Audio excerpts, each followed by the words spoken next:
하나님이 창조를 할 때 빠라와 야짜라라는 독특한 두 단어를 씁니다.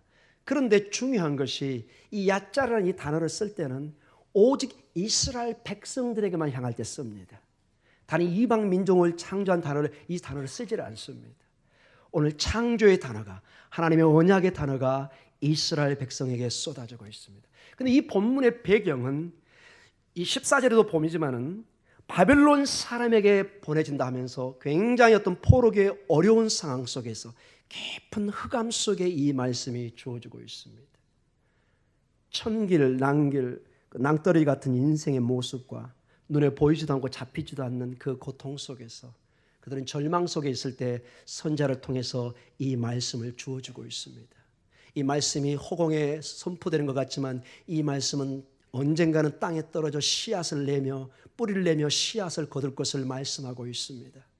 하나님의 말씀은 선포되면 반드시 열매를 맺어서 돌아오게 되어 있습니다. 왜냐? 이 말씀은 푸른 마르고 꽃은 지지만 여호와의 말씀은 영원히 견고하게 서 있기 때문에 그렇습니다.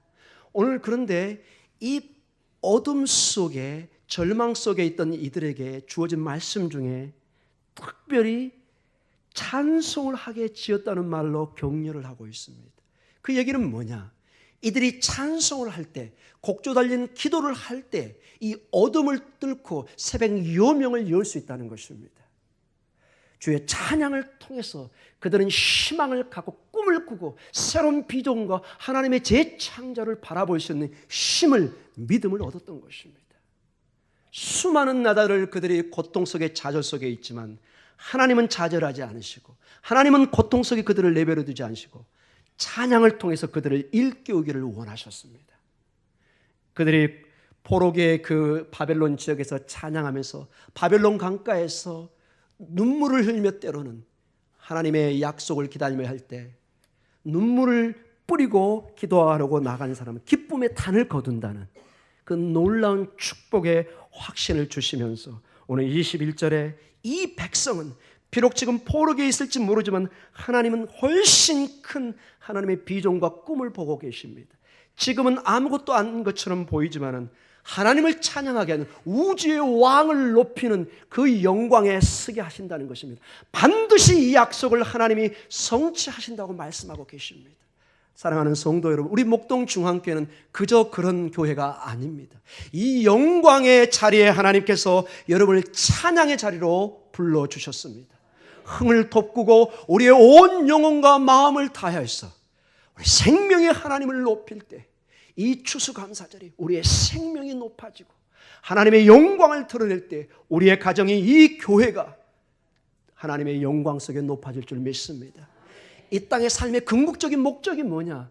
이 하나님을 찬양하고 이 하나님의 영광을 위해 나아갈 때 이 영광과 찬양은 우리가 죽어서도 영원한 하나님의 심판에 섰을 때 24 장로가 하나님 앞에 서서 하는 고백이 할렐루야, 할렐루야, 할렐루야. 거룩하다, 거룩하다, 거룩하다. 하나님을 찬양하는 모습으로 우리에게 비춰지고 있습니다. 찬양하는 교회가 승리할 줄 믿습니다. 찬양하는 교회가 일어설 줄 믿습니다. 이 절망 속에 그들은 절망으로 한숨으로 인생을 살아가는 것이 아니라 정확히 그들을 지으신 하나님의 목적을 바라보고 찬양으로 이 포로기를 이겨내고 위대한 민족으로 다시 태어나는 것을 보게 됩니다. 자기를 지배했던 모든 나라는 역사 속에 사라지지만 이 찬양을 했던 민족은 살아서 지금도 꿈틀거리고 있습니다. 찬양하는 교회, 기도하는 교회, 그 교회는 세상이 건들 수가 없습니다.